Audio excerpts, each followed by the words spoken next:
الفاتحة إلى حضرة النبي صلى الله عليه وسلم.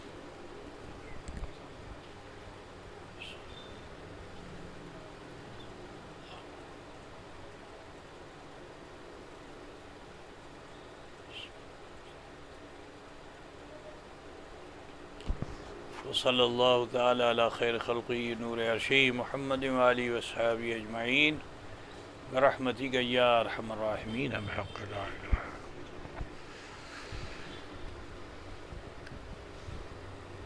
نحمده ونصلي على رسوله الكريم أما بعد فأعوذ بالله من الشيطان الرجيم بسم الله الرحمن الرحيم. أقيموا الصلاة صدق الله مولانا العظيم وبلغنا رسوله النبي الأمي الكريم ونحن على ذلك لمن الشاهدين والشاكرين والحمد لله رب العالمين. حاضرین بزم عقیدت و خلوص کے ساتھ بارگاہ رسالت مآب صلی اللہ علیہ وسلم میں ہدیہ درود پاک پیش فرما دیں. سیدنا مولانا محمد مبارک وسلم صلاۃ و سلام علیک یا رسول اللہ. آج مجھے بہت مسرت ہو رہی ہے کہ حضرت سبحان شاہ رحمۃ اللہ تعالیٰ علیہ کے آستانِ عالیہ پر حاضر ہونے کا اتفاق ہوا اور ان کی تاریخ سے بھی جو یہاں بینر پہ لگی ہوئی ہے اس سے بھی تھوڑا پڑھ کر کے معلوم ہوا کہ ان کی شخصیت کیا تھی، ان کا مقام کیا تھا. اللہ تبارک تعالیٰ آپ کے مرکز انور پر رحمت و نور کی بارش فرمائے اور بزرگوں کی بارگاہ سے اکتساب فیض کرنے کی ہم سب کو توفیق رفیق عطا فرمائے. بہرحال آپ حافظ قرآن بھی تھے اور ایک اللہ کے مقرب ولی تھے. سفر کر کے آپ کے شہر میں آئے. مقصد نیاز نہیں تھا، مقصد نماز تھا. یہی مقصد تھا کہ یہاں کی قوم راہ ہدایت پہ آئے اور صوم و صلات کی پابند ہو. یقیناً ان کے آستانے کی وضاحت بتا رہی ہے کہ قوم پہ ان کا کتنا اثر رہا ہوگا. جب بعد وصال یہ عالم ہے تو ان کی حیات میں ان کا عالم کیا رہا ہوگا. تو لہٰذا تبریکاً میں نے اس آیت کریمہ کو ذیل عنوان کر لیا. اللہ رب العزت ارشاد فرماتا ہے اقیم الصلاۃ، نماز کو قائم کرو. لیکن میاں وہ نماز نہیں جس نماز میں نیاز نہیں. اسی فلسفے کو سمجھ لیجئے اور بات جو ہے مکمل کو کبھی ہوتی نہیں ہے. بہرحال جو ہے اسے سماعت فرما لیجئے. بہت مشہور واقعہ ہے. شہیدان کربلا کے تذکرے ہو رہے ہیں تو مولا علی کا ذکر بھی کرنا فضول نہیں ہوگا. یہ اصول ہے کیونکہ ان کی جیسی نماز پڑھنے والا کوئی نہیں. حضرت علی کرم اللہ وجہ الکریم کیسی نماز پڑھتے تھے کہ راتوں رات قیام اللیل میں گزار دیتے تھے. اتنا طویل سجدہ کرتے تھے کہ جیسے امام صاحب آپ کے ہیں نا، اگر امام صاحب نماز میں ذرا لمبا سجدہ کر دیں تو متولی صاحب بھی خفا ہو جائیں گے اور مقتدی صاحب بھی ناراض ہو جائیں گے کہ حضرت اتنا لمبا سجدہ کیوں کرتے ہیں. حال کچھ وہاں کوفیوں کا ایسا تھا کہ ان کوفیوں نے حضرت علی سے یہ کہا کہ آپ اتنا لمبا سجدہ کیوں کرتے ہیں. تو آپ نے ارشاد فرمایا بھی دیکھو میں اس وقت تک سجدے میں رہتا ہوں جب تک میں اپنے خدا کو دیکھ نہیں لیتا. جب اپنے رب کا دیدار کر لیتا ہوں تو سجدے سے سر اٹھا لیتا ہوں. یہ مقام علی کا ہے. آپ جانتے ہیں کہ اس علی نے نماز کو نیاز میں پیش کر دیا. مقام صحبہ مدینے میں ہے حضور اکرم صلی اللہ علیہ وسلم ہیں، صحابہ کرام ہیں۔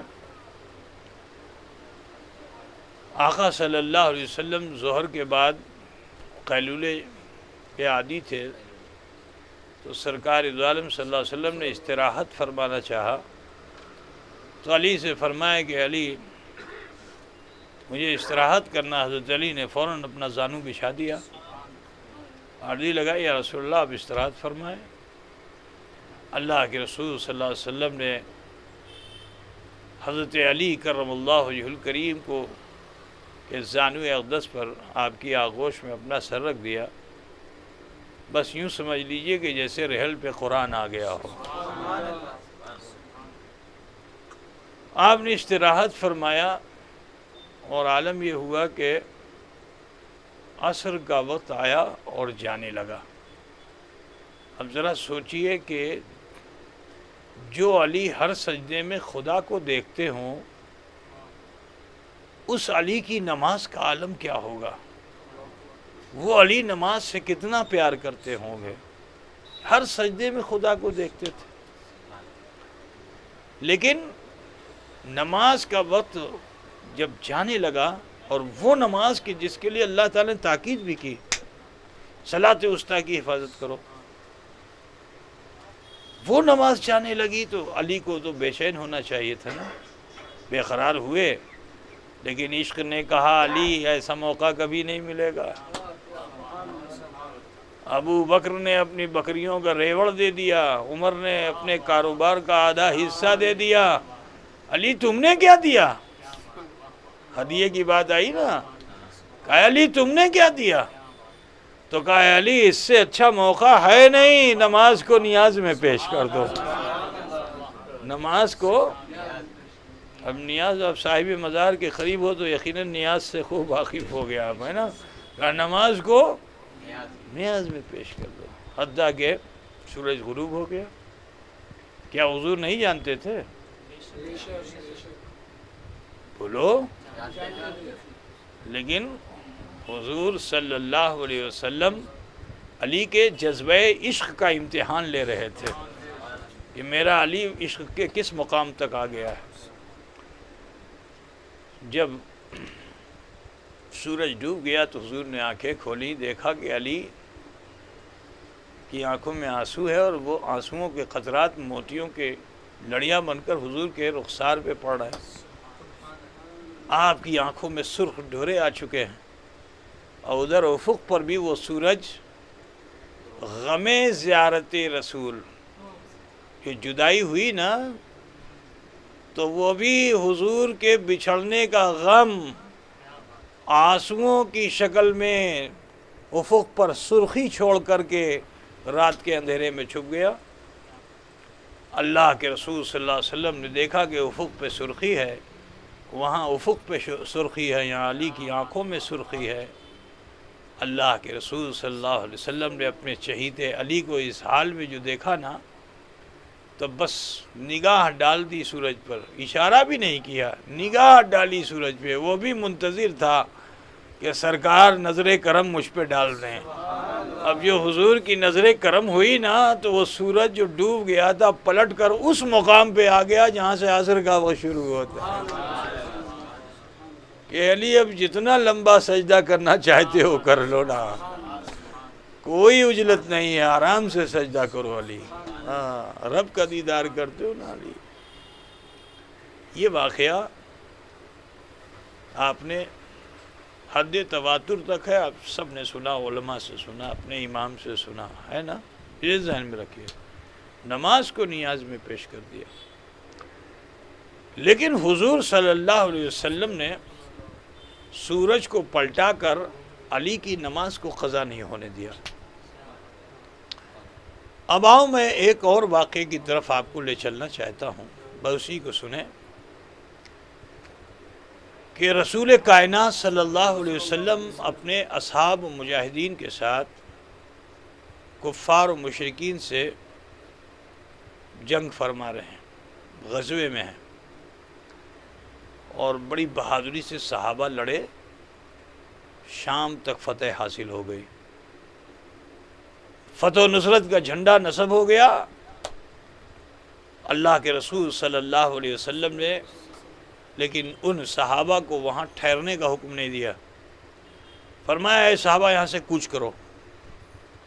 تو صحابہ کرام تو تھکے ہوئے تھے، دن بھر تلوار بازی، نیزہ بازی، تیر اندازی سب کرتے رہے اور جنگ پہ جنگ کرتے رہے، مقابلہ کرتے رہے۔ حال یہ ہو چکا تھا، سب تھکے ہوئے تھے۔ وہ صحابہ جو صحابہ، ان جانور بھی تھک چکے تھے جو میدان جنگ میں ان کے ساتھ لڑ رہے تھے۔ لیکن رسول پاک نے جب فرما دیا تو کہ کوئی بھی لب کشا نہیں ہوئی، یا رسول اللہ ہم تھکے ہوئے ہیں، یا رسول اللہ کوئی عرضی لگا دیتے، یا رسول اللہ بہت تھک گئے ہیں، یہیں آرام کرتے ہیں۔ لیکن نہیں، حضور نے فرما دیا تو اب صحابہ کی مجال نہیں کہ وہ لب کشا ہوں۔ حضور چلے تو صحابہ بھی چلے، مگر حال کیا تھا؟ ڈگمگاتے قدموں چل رہے تھے، لہراتے ہوئے، پیر رکھتے ادھر پڑتا ادھر، اس طرح سے وہ راستہ طے کر رہے تھے۔ اللہ کے رسول صلی اللہ علیہ وسلم اپنی امت کے حال زار پر نظر نہ رکھے، ایسا تو ہو نہیں سکتا۔ وہ تو قریب تھے، ہم تو فاصلے میں بہت دور ہیں، اگرچہ مصطفیٰ کے بہت قریب ہیں، لیکن نبی رحمت سے ہم بھی دور نہیں ہیں۔ حضور تو ہمارے دلوں کے احوال سے واقف ہیں۔ جو صحابہ کو اس کیفیت میں حال میں دیکھا تو اللہ کے رسول صلی اللہ علیہ وسلم نے ایک میدان سامنے آیا، ارشاد فرمایا قافلہ روکو۔ اب جو قافلہ رکا فرمایا خیمہ زن ہو جاؤ، آج رات یہیں قیام کرتے ہیں، صبح کو چلیں گے۔ اب جب صبح کو جانے کا اور رات قیام کرنے کا اعلان حضور نے فرمایا، صحابہ خوش ہو گئے، جلدی جلدی اونٹوں سے سامان اتارا، خیمے لگائے۔ اب جس کی جو ڈیوٹی، کوئی سب ملٹری والے لوگ، جس کی جو ڈیوٹی وہ کر رہے ہیں، کوئی جھاڑو دے رہا ہے، کوئی بستر لگا رہا ہے، کوئی خیمہ لگا رہا ہے، کوئی کھانا پکانے کی تیاری کر رہا ہے۔ اچانک رسول پاک نے پھر آواز دے دی۔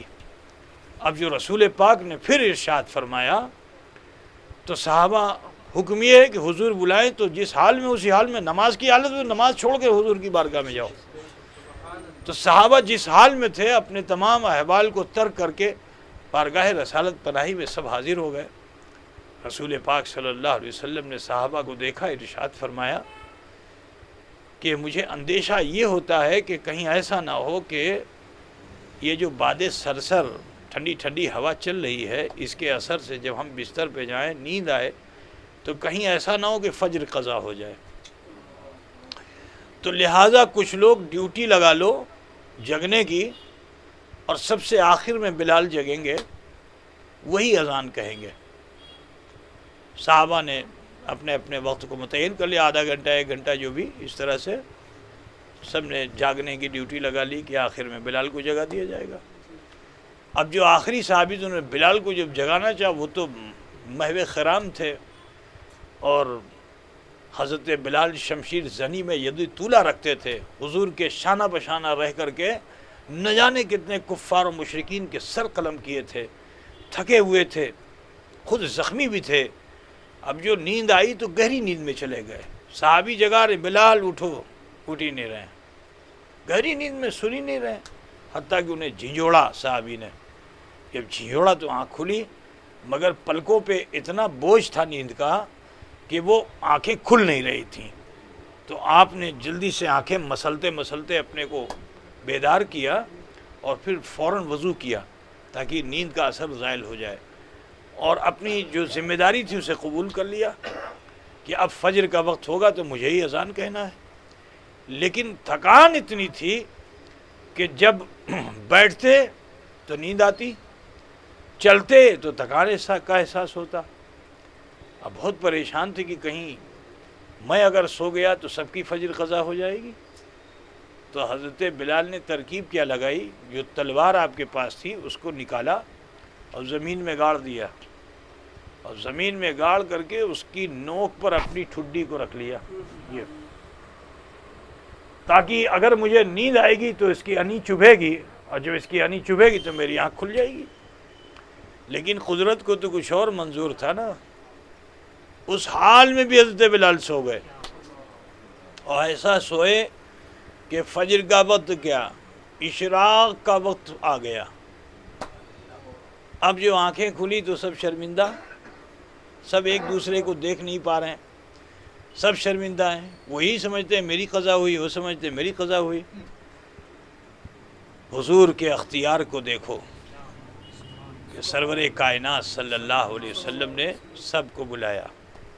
آج جو قضا نماز آپ ادا کر لیتے ہو نصیبے سے، یہ حضور کا صدقہ ہے، ورنہ میاں زندگی میں کوئی نہ کوئی نماز ضرور قضا ہوتی، اور اگر ایک وقت کی نماز قضا ہو گئی تو جہنم لازمی۔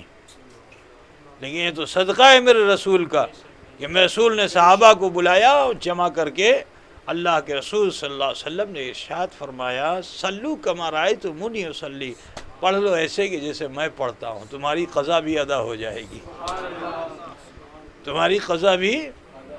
اب دو واقعے میں نے آپ کے سامنے بیان کیے، ایک طرف ڈوبے ہوئے سورج کو پلٹا دیا اور دوسری طرف قضا۔ تو علی کے لیے بھی ایسا ہی کر دیتے، لیکن علی کے لیے کیوں نہیں کیا؟ اس کی وجہ یہ ہے کیونکہ حضور نے ارشاد فرما دیا، من کنتو مولا ہو فعلی مولا، کہ میں جس کا مولا ہوں اس کے علی مولا ہیں۔ علی نے آج نماز کو نیاز میں پیش کیا ہے، کل امت بہانے تلاش کرے گی اور یہی کہے گی کہ میں علی والا ہوں، ہم نے تو نماز کو نیاز میں پیش کر دیا ہے۔ تو لہٰذا رسول پاک نے سورج کو پلٹا کر کے علی کی نماز کو قضا نہ ہونے دیا، تاکہ امت محمدیہ جو میرے اس بھائی کو اپنا مولا مانے تو وہ نماز سے غافل نہ ہو، وہ نمازی بھی ہو اور نیازی بھی ہو، وہ نمازی بھی ہو اور نیازی بھی ہو۔ تو نہ وہ کامیاب ہے کہ جو صرف نیازی ہے، نہ وہ کامیاب ہے جو صرف نمازی ہے۔ اے عزیزو، یہ ہمارا تعلق ان بزرگوں سے ہے، ہم نیازی بھی ہیں اور نمازی بھی ہیں۔ اس عمل سے دور مت رہنا، اور جب اس عمل سے دور نہیں رہو گے تو دنیا بھی اچھی ہوگی، آخرت بھی بہتر ہوگی۔ دعا کرتا ہوں اللہ تعالی ہمیں آپ سب کو بزرگان دین سے الفت و محبت رکھنے کی توفیق رفیق عطا فرمائے، اور ہم سب کو شریعت مطہرہ پر گامزن رہنے کی توفیق عطا فرمائے۔ تو کافی ہو چکا ہے، بس آئیے، خانقاہ کا تعلق ہے، درگاہ کا تعلق ہے کہ یہاں میڈیٹیشن کرایا جاتا ہے، یہاں کانسنٹریٹ کیا جاتا ہے۔ تو آپ جس جگہ پہ ہو، یہ جگہ کیا ہے؟ درگاہ ہے، خانقاہ ہے، آستانہ ہے۔ تو لہٰذا آپ سب سے کہنا ہے کہ آؤ ہم سب بھی تھوڑی دیر کے لیے میڈیٹیشن کر لیں، کانسنٹریٹ ہو جائیں اور میڈیٹیٹ ہو جائیں اپنے رب کے حضور۔ جو کچھ بھی خطائیں غلطیاں ہم نے کی، اللہ سے معافی مانگ لیں۔ ہاتھ باندھیے ناف پہ، تھوڑی دیر کے لیے سر جھکائیے، من میں جھانکیے، دیکھیے بچپن، جوانی، بڑھاپے کو، نظر آ جائے معافی مانگ لیجئے۔ پہاڑ جیسے گناہ بھی ہوں گے تو اللہ اسے ضرور معاف فرمائے گا۔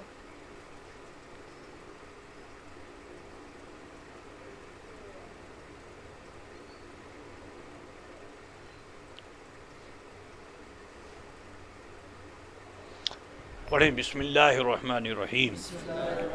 لا الہ الا اللہ محمد رسول اللہ، اللہ ہی معبود ہے، محمد رسول اللہ صلی اللہ علیہ وسلم اللہ کے سچے رسول ہیں۔ استغفر اللہ ربی من کل ذنب واتوب الیہ۔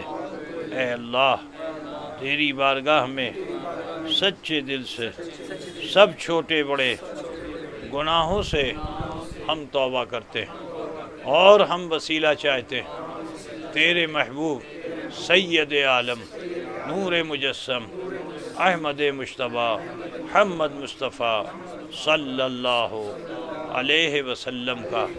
اس مختصر سے وقت میں اللہ کریم نے ہم سب پہ فضل فرمایا کہ ہم نے کلمہ شریف بھی پڑھا، استغفار بھی کیا۔ یقین جانیے اس وقت ہم اور آپ ایسے ہو چکے ہیں جیسے ماں کے پیٹ سے پیدا ہونے والا بچہ ہوتا ہے۔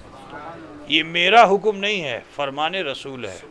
آقا صلی اللہ علیہ وسلم ارشاد فرماتے ہیں، التائب من الذنب کمن لا ذنب لہ، گناہوں سے توبہ کرنے والا انسان ایسا ہو جاتا ہے گویا اس نے کوئی گناہ کیا ہی نہیں۔